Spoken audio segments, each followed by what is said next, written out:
ಮಾಡೋದು ಬೇರೆ. ಎಷ್ಟೋ ಜನ ಹೆಂಗೆ ಅಂತ ಹೇಳಿದ್ರೆ ಆಲ್ವೇಸ್ ಕಿರಿಕಿರಿ, ಸುಮ್ಮನೆ ಏನೂ ಆಗಿರಲ್ಲ ಆಕ್ಚುಲಿ ಇಬ್ರ ಮಧ್ಯೆ, ಬಟ್ ಸುಮ್ಮನೆ ಕಿರಿಕಿರಿ ಮಾಡ್ತಾರೆ. ಅವ್ರದೇ ಆದ ಯೋಚನೆಯಲ್ಲಿ ಬದುಕ್ತಿರ್ತಾರೆ, ಅವ್ರದೇ ಆದ ಗೊಂಗಲ್ ಇರ್ತಾರೆ. ಸೊ ಇಲ್ಲಿ ಎದ್ ಕಾಣುತ್ತೆ, ನಂಬಿಕೆ ಹುಟ್ಟಬೇಕಂದ್ರೆ ನೀವು ಎಷ್ಟು ಟ್ರಾನ್ಸ್ಪರೆನ್ಸಿ ಇರ್ತೀರಲ್ಲ ಅಷ್ಟು ಮುಖ್ಯ ಇರತ್ತೆ. ನಂಬಿಕೆ ಹುಟ್ಟೋ ತರ ನೀವು ನಡ್ಕೊಬೇಕಲ್ಲ, ಆವಾಗ್ಲೇನೆ ನಿಮ್ಮನ್ನು ಬಿಲೀವ್ ಮಾಡೋಕ್ ಸಾಧ್ಯ. ನಿಮ್ ಲವರು ನಿಮ್ಗೆ ಗೊತ್ತಿಲ್ಲದಂಗೆ ಬೇರೆಯವರಿಗೆ ಇಷ್ಟಪಡ್ತಾ ಇದ್ರೆ, ಸೊ ಅದನ್ನ ಕಂಡುಹಿಡಿಬೇಕು ಅಂತ ಹೇಳಿದ್ರೆ ಅವರಲ್ಲಿ ಆಗುವಂತ ಬದಲಾವಣೆ ಪ್ಲಸ್ ಲಕ್ಷಣಗಳು ಏನು ಅಂತ ಇವತ್ತಿನ ವಿಡಿಯೋದಲ್ಲಿ ನಾನು ಹೇಳ್ತಾ ಹೋಗ್ತೀನಿ. ಅದಕ್ಕಿಂತ ಮುಂಚೆ ಫಸ್ಟ್ ಟೈಮ್ ನಮ್ಮ ಚಾನಲ್ ನೋಡ್ತಾ ಇದ್ರೆ ಸಬ್ಸ್ಕ್ರೈಬ್ ಮಾಡಿ, ಸಪೋರ್ಟ್ ಮಾಡಿ. ಇದೇ ಥರದ್ದು ನಿಮಗೆ ಇನ್ಫಾರ್ಮೇಟಿವ್ ಆ್ಯಂಡ್ ಮೋಟಿವೇಶನಲ್ ವಿಡಿಯೋಗಳು ಸಿಗುತ್ತೆ. ಆ್ಯಂಡ್ ಕೌನ್ಸಿಲಿಂಗ್ ಬೇಕು ನನ್ನ ಜೊತೆ ಮಾತಾಡಬೇಕಂದ್ರೆ ಸ್ಕ್ರೀನ್ ಮೇಲೆ ನಂಬರ್ ಬರುತ್ತೆ, ಅದಕ್ಕೆ ಕಾಂಟ್ಯಾಕ್ಟ್ ಮಾಡಿ. ಬಟ್ ಚಾರ್ಜಸ್ ಇರುತ್ತೆ ಕೌನ್ಸಿಲಿಂಗಿಗೆ.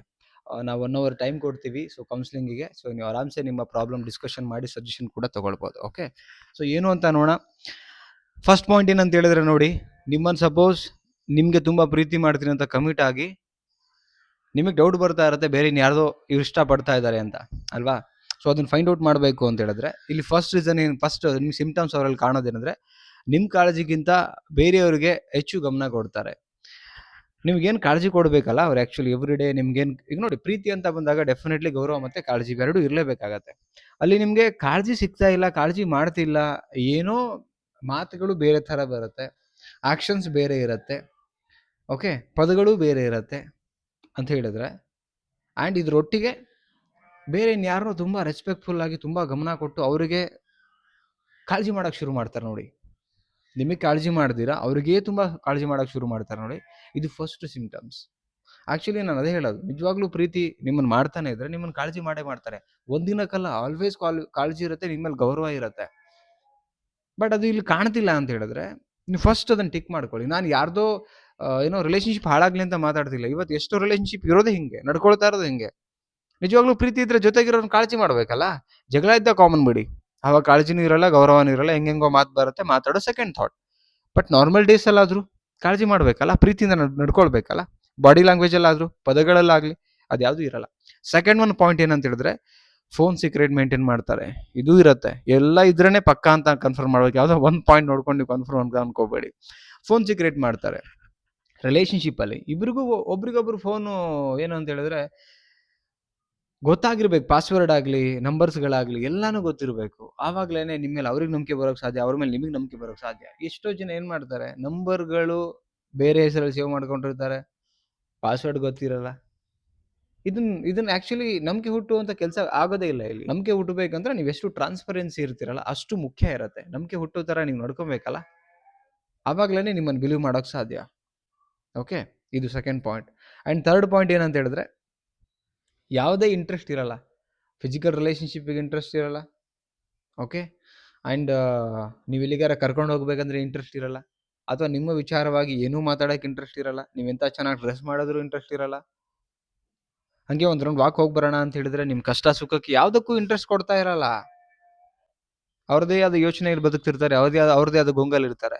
ಸೊ ಇಲ್ಲಿ ಎದ್ ಕಾಣುತ್ತೆ, ಪ್ರೀತಿ ಅಂತ ಬಂದಾಗ ಪ್ರಾಬ್ಲಮ್ ಇಂದ ಹಿಡ್ಕೊಂಡು ಬರೋ ಖುಷಿವರೆಗೂ ಕೂಡ ಎಲ್ಲಾನು ಶೇರ್ ಮಾಡ್ಕೊಬೇಕು. ಅದಕ್ಕೆ ಪ್ರೀತಿ ಅಂತ ಹೇಳಕ್ ಸಾಧ್ಯ. ನಾವು ನಿಮ್ಮ ಹತ್ರ ಏನೂ ಹೇಳ್ಕೊಳ್ತಾ ಇಲ್ಲ ಅಂದಾಗ ಇದನ್ನು ಪ್ರೀತಿ ಅಂತ ಹೆಂಗೆ ಹೇಳ್ಕೊಳಕ್ ಸಾಧ್ಯ? ನೋಡ್ತಾ ಇರೋರಲ್ಲಿ ನಾನು ಹೇಳ್ತಿರೋದ್ರಲ್ಲಿ ಅರ್ಥ ಇದೆ ಅನ್ಸಿದ್ರೆ, ಎಸ್ ಎಕ್ಸಾಕ್ಟ್ಲಿ ಪಾಯಿಂಟ್ ಅನ್ಸಿದ್ರೆ ಕಮೆಂಟ್ ಮಾಡಿ, ಕನ್ಫ್ಯೂಸ್ ಮಾಡಬೇಡಿ. ಆ್ಯಂಡ್ ಇಷ್ಟ ಆದರೆ ಲೈಕ್ ಮಾಡಿ ವಿಡಿಯೋಗೆ. ಓಕೆ, ಸೊ ನೆಕ್ಸ್ಟ್ ಪಾಯಿಂಟ್ ಏನಂತ ಹೇಳಿದ್ರೆ ಕಿರಿಕಿರಿ ಒಂದೇ ಸುಮ್ಮನೆ. ಜಗಳ ಆದಾಗ, ಮನಸ್ತಾಪ ಆದಾಗ, ಮಿಸ್ಅಂಡರ್ಸ್ಟ್ಯಾಂಡಿಂಗ್ ಆದಾಗ ಕಿರಿಕಿರಿ ಮಾಡೋದು ಬೇರೆ. ಎಷ್ಟೋ ಜನ ಹೆಂಗೆ ಅಂತ ಹೇಳಿದ್ರೆ ಆಲ್ವೇಸ್ ಕಿರಿಕಿರಿ, ಸುಮ್ಮನೆ ಏನೂ ಆಗಿರಲ್ಲ ಆ್ಯಕ್ಚುಲಿ ಇಬ್ರ ಮಧ್ಯೆ, ಬಟ್ ಸುಮ್ಮನೆ ಕಿರಿಕಿರಿ ಮಾಡ್ತಾರೆ.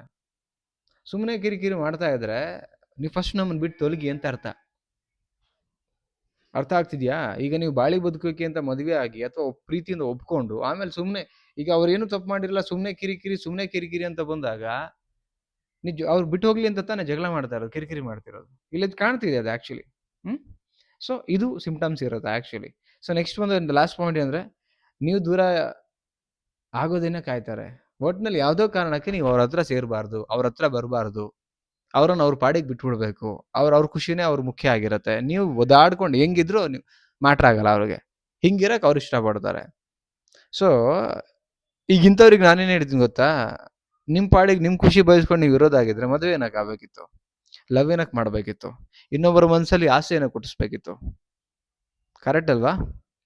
ಸೊ ಹಂಗಾಗಿ ಹೇಳ್ತಿದ್ದೀನಿ. ಸೊ ಈ ಎಷ್ಟು ಲಕ್ಷಣಗಳು ಕಾಣ್ತಾ ಇದ್ರೆ ಸ್ವಲ್ಪ ಹುಷಾರಾಗಿ ನೀವು. ನೀವು ಮತ್ತೆ ಎಮೋಷ್ನಲಿ ಟ್ರ್ಯಾಪ್ ಆಗ್ಬಿಡ್ಬೇಡಿ, ಕಣ್ಣೀರಾಗ್ಬಿಡ್ಬೇಡಿ. ಏನ್ ಮಾಡ್ಬೇಕು ಇದಕ್ಕೆ? ಬುದ್ಧಿ ಓಡಿಸಿ, ಸರಿ ಮಾಡ್ಕೊಳ್ಳಿ, ಚಾಲೆಂಜ್ ತಗೊಳ್ಳಿ.